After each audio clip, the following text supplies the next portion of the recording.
Elhamdulillah, wassalatu wassalamu ala rasulillah.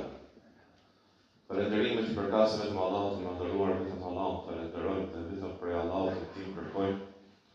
E lutim Allahun e madhëruar, mëshirues, mëshirësi, të na falë gjunat e gabimet tona, dhe e lutim Allahun e madhëruar, mbrojtësin e besimtarëve, të na mbrojë prej të këqijave të vetëve tona dhe të këqijave të punëve tona. Të nderuar besimtarë, dijeni se atë njeri që Allahu i madhëruar e udhëzoi në rrugën e drejtë, nuk ka kush ta heqë atë nga ajo rrugë, përveçti dhe atë njeri që Allahu i madhëruar e humbi nga rruga e drejtë, askush nuk ka mundësi ta udhëzojë sërish në atë rrugë përveçti. Dëshmoj dhe deklaroj se i vetmi i cili meriton ta adhurohet të drejtë është Allahu i madhëruar, krijuesi i gjithësisë, i vetëm dhe i pashok. Askush nuk i përngjan atij, ai është i pari që nuk ka fillim dhe i fundit që s'ka mbarim. Ishte Allahu dhe s'ka pas me Allahu asgjë, dhe Allahu deshi dhe krijoi krijesat e tij, krijoi 7 qiejt dhe 7 tokat dhe çka midis tyre, krijoi engjëjt, gjinët dhe njerëzit dhe çdo gjë që gjendet në eksistencë. Me vërtet, fjala më e mirë është fjala Allahut të madhëruar dhe udhëzimi më i mirë është udhëzimi i profetit tonë Muhammed sallallahu alaihi wasallam.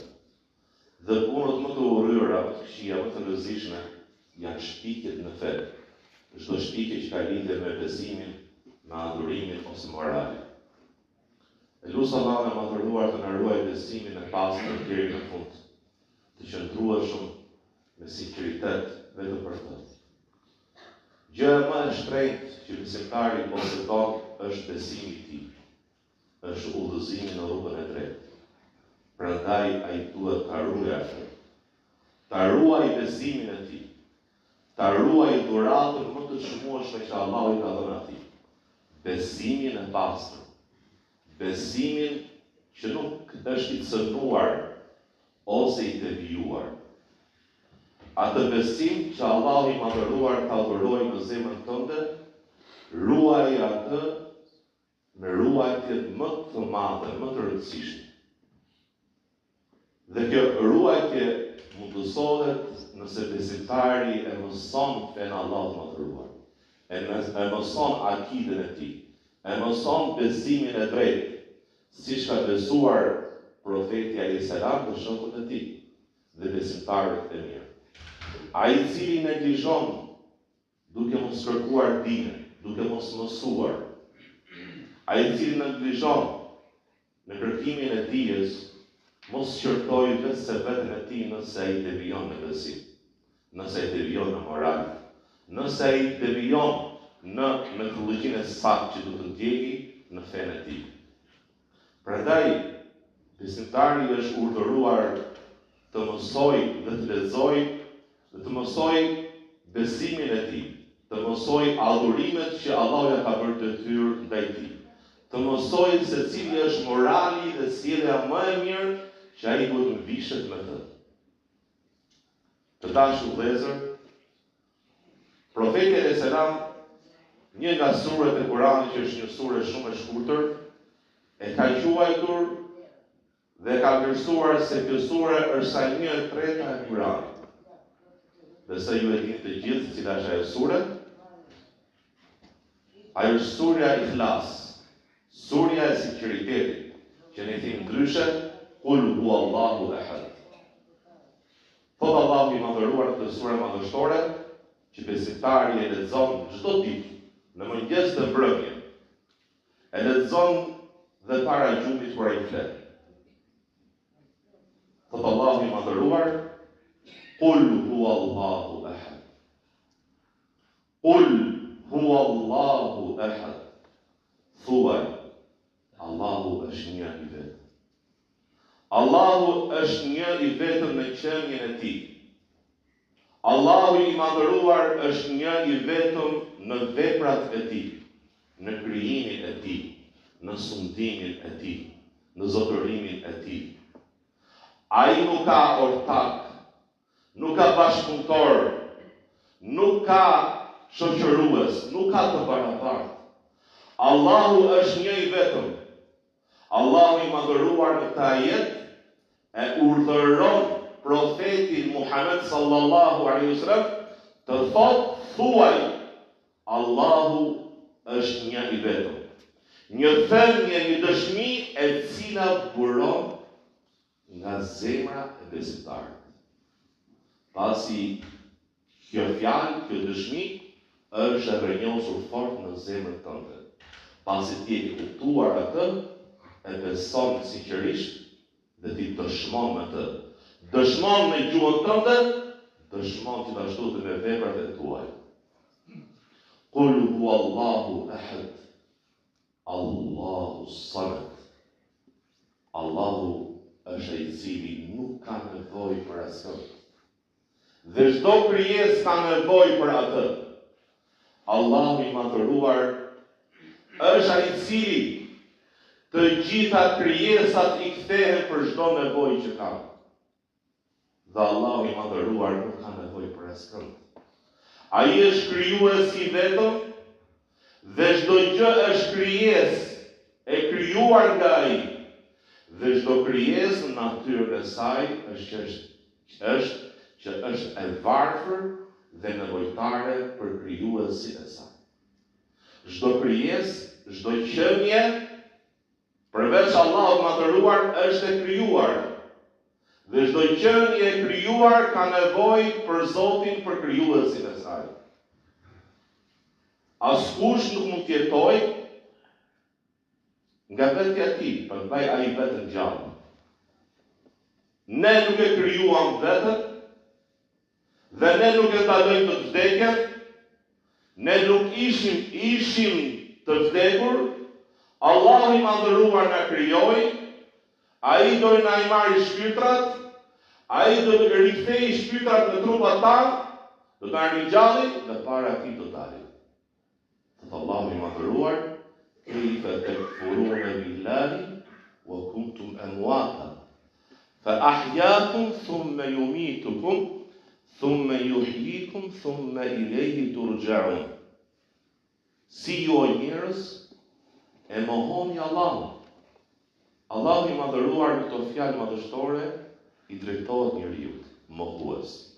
Si ju o njerëz e mohoni Allahun e madhëruar dhe ju ishit të vdekur, nuk ekzistonte.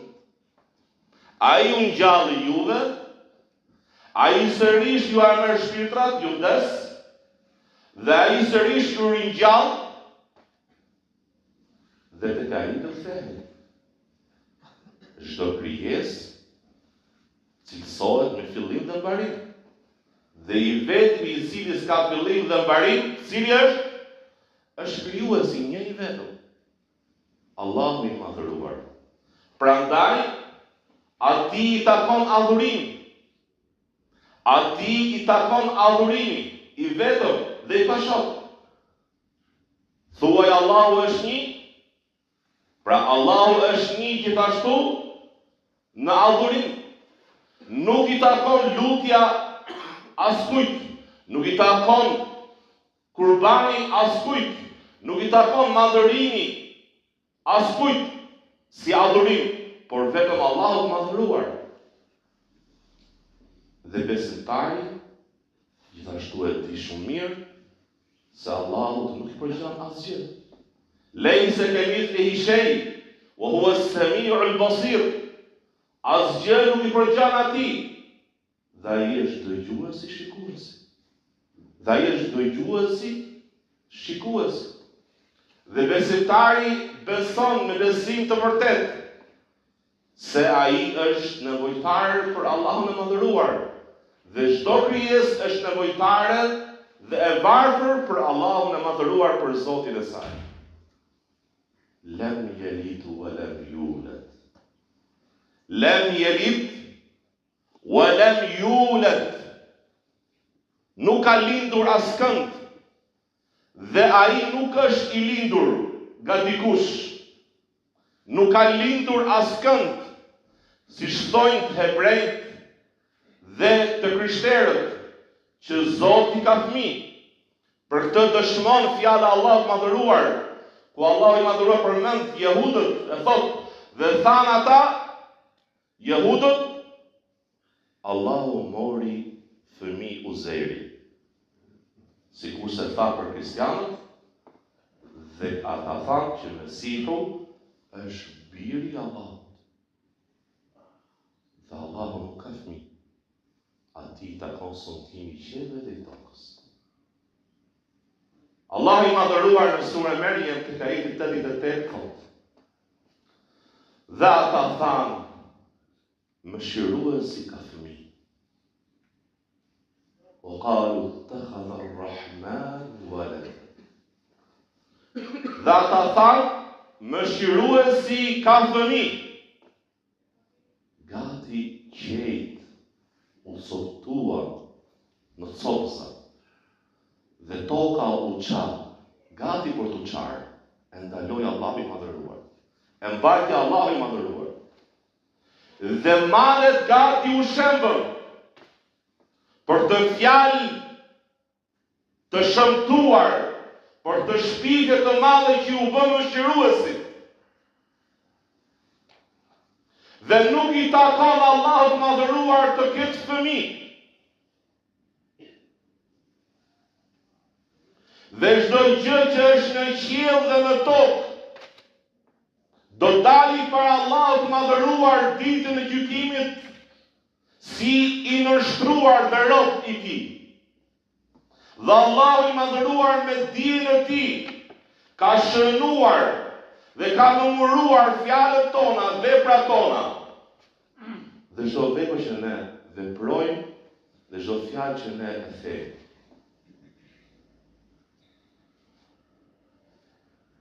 Dhe ditën e gjykimit çdo kush do dali para Allahut një nga një.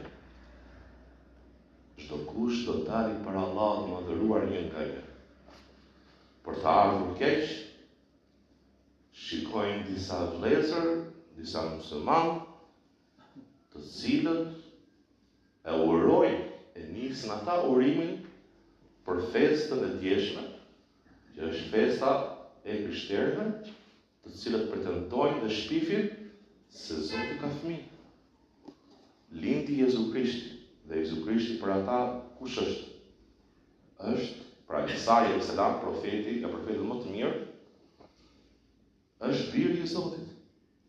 Dhe Allahu nuk i takon të ketë fëmijë, sepse ai është krijuesi, sepse ai është sunduesi i çdo gjëje. Se ai është i pasuri dhe nuk ka nevojë për askënd, dhe çdo krijesë ka nevojë për atë. Dhe si mund të ketë Allahu fëmijë, dhe ai është i pari që s'ka fillim dhe i fund që s'ka mbarim. Dhe krijesa është që ka fillim dhe mbarim. Ka një fillim dhe ka një vdekje. Ka një lindje dhe ka një vdekje. Dhe si është e mundur që një musliman të thotë gëzuar festën sot? Çfarë të gëzoj? Të gëzoj se biri i Zotit u lind? Si është e mundur që një musliman të neglizhoj të pjesë të rëndësishme të akides, të besimit të tij? Prandaj, muslimani duhet ta ruajë besimin e tij, sepse një fjalë e vetme mund ta fundosë në zjarrin e xhehenemit shumë. Thot profeti alayhis salam, thot njeriu një fjalë që është në zemërimin e Allahut dhe ai nuk jep rëndësi, dhe e fundos në zjarrin e xhehenemit 70 vjeç. Prandaj, mos e humb besimin vëllai tash. Mos bëj pazar në besimin tënd.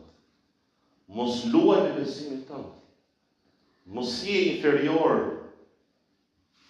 Mos ki dobësi dhe jo krenari për të shfaqur besimin tënd. Krenaria jon, fuqia jon, çdo shoqërie gjendet te Kurani, te fjala e Allahut madhëruar, tek Islami, tek feja e vërtetë. Besimtari musliman duhet ta njohë fenë e tij. Dhe të mos mjaftohet vetëm me një falje xumaje. Të mos mjaftohet vetëm me ardhur në xhami dhe me shkuar, me dalur dhe pa mësuar asnjë shkronjë nga feja e tij. Po ai duhet të jetë xhelos, duhet të jetë xhelos për fenë e tij. Duhet ta ruajë besimin e tij. Allahu i madhëruar një ditë do ta llogarisë të gjithëve, dhe kjo nuk ka dyshim. Dhe krijimi më i madh është të cënosh të drejtën e Allahut të madhëruar, të shpifësh ndaj tij, të cënosh madhështinë e tij. Dhe njeriu është i padrejtë dhe i padijshëm. Të janë dy cilësi që do ta shqyrojnë njeriu deri në fund. Por se dija hyjnore që Allahu ka zbritur, dija hyjnore që Allahu ka zbritur në librat e shenjtë dhe nëpërmjet profetëve të tij, është drita e udhëzimit, që shpëton njeriu nga errësira e ignorancës padijes që ka dhe padrejtësisë që ka në nefsin e tij. E mbyll të hutbën e parë me hadithin i cili tregon pa fjalë, lutem, nëna. Tregon kur profeti alayhis salam hypi në qiellin e 7 bashkë me Xhibrilin alayhis salam. Sa herë që hapesh një derë e qiellit, kërkohesh leje, dhe kur i përmendesh kush ishte, jam Xhibrili me Muhamedit alayhis salam, thoshin engjëjt rojtarët e dyrëve të qiejve, ne i urdhëruar të hapim derën për ju. Dhe arritën një kufi. Dhe atë kufi as Xhibrili alayhis salam nuk kishte mundësi ta kalonte. Dhe transmetohet që Xhibrili alayhis salam u friksua kur afrua afër Allahut të madhëruar, afër pemës Sidratul Muntaha. U friksua dhe u tkurr, nga frika se u afrua afër Allahut të madhëruar. Dhe atë kufi nuk e kalonte as Xhibrili alayhis salam, engjëlli më i mirë, engjëlli më madhështor, engjëlli shpalljes. Dhe kaloi profeti ynë Muhamedi alayhis salam me lejen e Allahut të madhëruar dhe me forcën që Allahu i dha në zemër për të përballuar këtë gjë kaq madhështore. Prandaj besimtari duhet ta madhëroj krijuesin, Zotin e tij, ta madhëroj fenë e tij, ta madhëroj në zemrën e tij besimin e tij. O me yu'adhim sha'air Allah, dhe kush i madhëron simbolet, kufit, ligjet, dispozitat e Allahut të madhëruar, kjo tregon se ajo zemër ka devotshmëri. Aqulu qawli hadha wa astaghfirullah li wa lakum wa lisa'il mu'minin fastaghfiruhu huwal ghafurur rahim.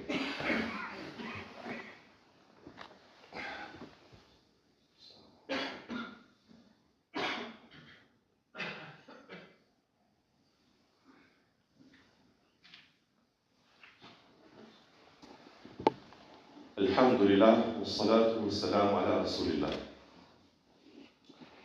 Falënderimi i lavdërimi për këtë vetëm Allahut të madhëruar, paqja Allahut dhe bekimet e tij, qofshin profetin ton Muhammed alayhis salam.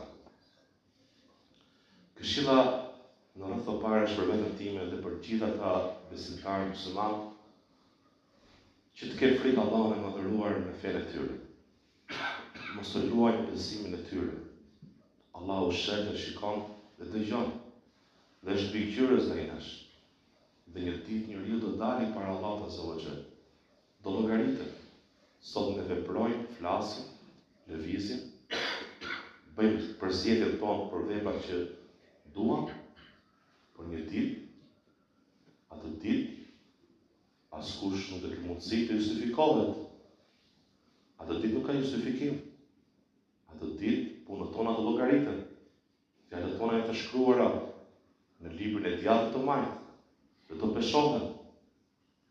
Duhet besimtari ta madhëroj atë ditë, ditën e gjykimit, dhe të ketë frikë Allahut të madhëruar, se një ditë do gjykohet, dhe atë ditë ka dy vendbanime: o zjarri i xhenemit përjetshëm, që askush prej nesh nuk ka të sigurt që ka shpëtuar prej tij, ose xheneti i bukur, në kënaqësinë më të madhe, që askush s'ka siguruar që ka fituar atë. Prandaj ardhja në xhami, të nderuar vëllezër, frekuentimi i xhamisë, të qenët musliman, të pranosh përkatësiton të Islamin, nuk është një fjalë goje, por duhet ta vërtetosh me punët tuaja. Ta vërtetosh duke kërkuar dije, duke mësuar, duke lexuar dhe duke praktikuar atë që ti mëson. Dhe të kemi frikë Allahut të madhëruar, mos luajmë me fen tonë.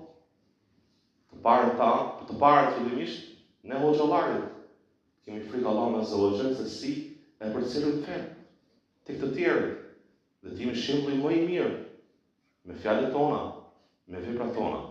Dhe gjithashtu çdo besimtar duhet ta ketë frikë Allahut të madhëruar, ketë frikë respekt, të madhëroj Zotin e tij, sepse ai i cili e madhëroi Allahun dhe ka turp prej tij, Allahu do ketë turp prej tij ditën e gjykimit dhe nuk e dënon atë nishon. Për ato gabime që nuk e bërë çdo njeri është gabimtar, dhe gabimtari më i mirë është ai i cili përtohet. E lutem Allahun e madhëruar të na udhëzojë ne familjet tona në rrugën e drejtë. Të udhëzojë tërë njerëzit në rrugën e drejtë, ata që janë pa udhëzuar. Dhe të shtoj udhëzimin në rrugën e drejtë atyre që janë të udhëzuar për besimtarëve dhe muslimanëve. E lutem Allahun e madhëruar të fali gjunahet dhe gabimet e të vdekurve tanë për të ardhurve dhe të lartëve. E lutem Allahun e madhëruar të mëshirojë të vdekurit tanë për muslimanëve dhe lutem Allahun e madhëruar të shërojë të sëmurët tanë për çdo smundje që ata vuajnë dhe lëndohen. E lutem Allahun e madhëruar të na majë besimin në zemër të sinqertë deri në fund dhe i shënaqur me ne. Inna Allaha wa malaikatahu yusalluna 'ala an-nabi ya ayyuhalladhina amanu sallu 'alayhi wa sallimu taslima. Allahumma salli 'ala Muhammadin wa 'ala ali Muhammad kama sallaita 'ala Ibrahim wa 'ala ali Ibrahim innaka Hamidum Majid. Allahumma barik 'ala Muhammadin wa 'ala ali Muhammad kama barakta 'ala Ibrahim wa 'ala ali Ibrahim innaka Hamidum Majid. Inna Allah ya'muru bil 'adli wal ihsani wa ita'i dhil qurba وينهى عن الفحشاء والمنكر والبغي يعظكم لعلكم تذكرون فأقم الصلاة